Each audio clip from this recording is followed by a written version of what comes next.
may have heard that story about the nervous bride who went to her mother for marital advice. And the mother said, "Oh, marriage, that's easy." She said, "Just remember three words." She says, "First, you walk down the aisle." So that's word number one. And then you approach the altar. So that's word number two. And then finally, they sing the hymn and you're married. So just remember, aisle, altar, hymn. Well, maybe it gives a little chuckle. We all realize marriage is not that simple, don't we?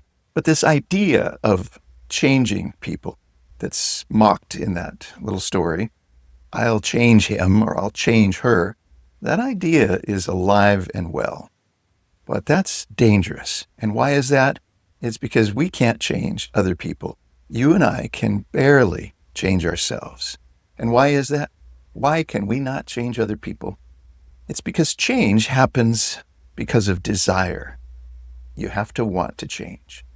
That's why somebody who wants to quit smoking, it might be only when they're told that their life depends on it, all of a sudden they quit smoking. They want to now because they have a very deep reason.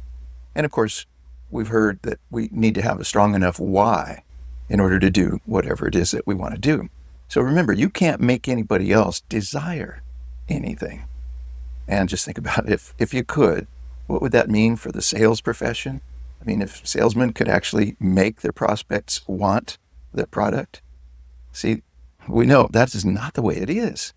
So remember that in our lives, we can barely control ourselves, can't change others.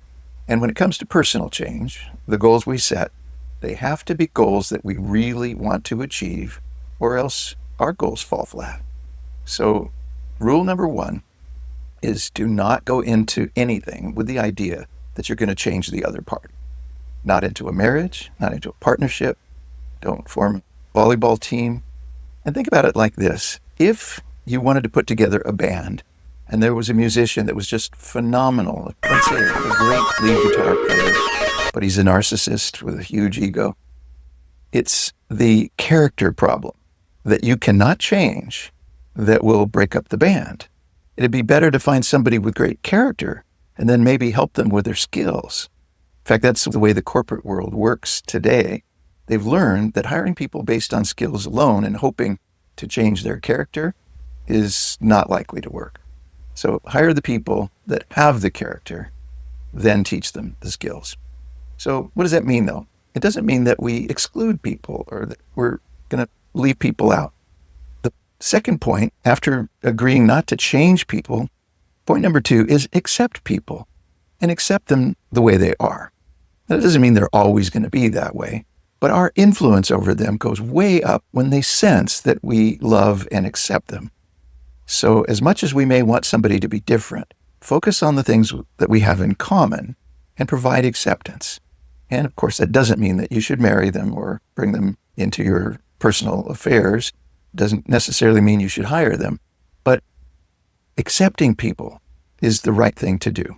And I always think of a science fiction illustration.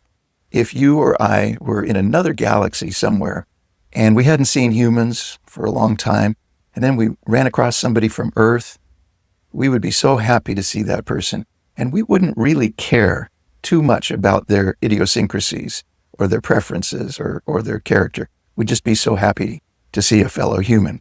And so we can look at each other that way. We can accept the tremendous difference and variety that we find on the planet. And then by accepting people, now we may have the opportunity to actually affect their desires. And how do we do that? Well, the third point is to set an example. You see, if we can barely change ourselves, instead of trying to change somebody else, I'll alter him. How about I'll alter me? I'm going to be the best version I can be. And why is that? Well, for one thing, it'll attract people that have character, that'll have those qualities that I prize. But the other thing is it shows everyone what's possible. And when people get to see a living example of somebody who exemplifies matters of character, now they may, over time, develop the desire to have those beautiful qualities themselves. So just remember, I'll alter him. That's a falsehood. Don't try to change other people. And why? Because they have to want to. You can't make them want to. Second point, just accept people as they are. And as hard as that might be to do, we're going to have a much better quality of life if we just get over all the things that separate us from others. And then finally, just go ahead and set an example for others, because even though it may not seem like it's making a difference, it's really the only chance we have of affecting change.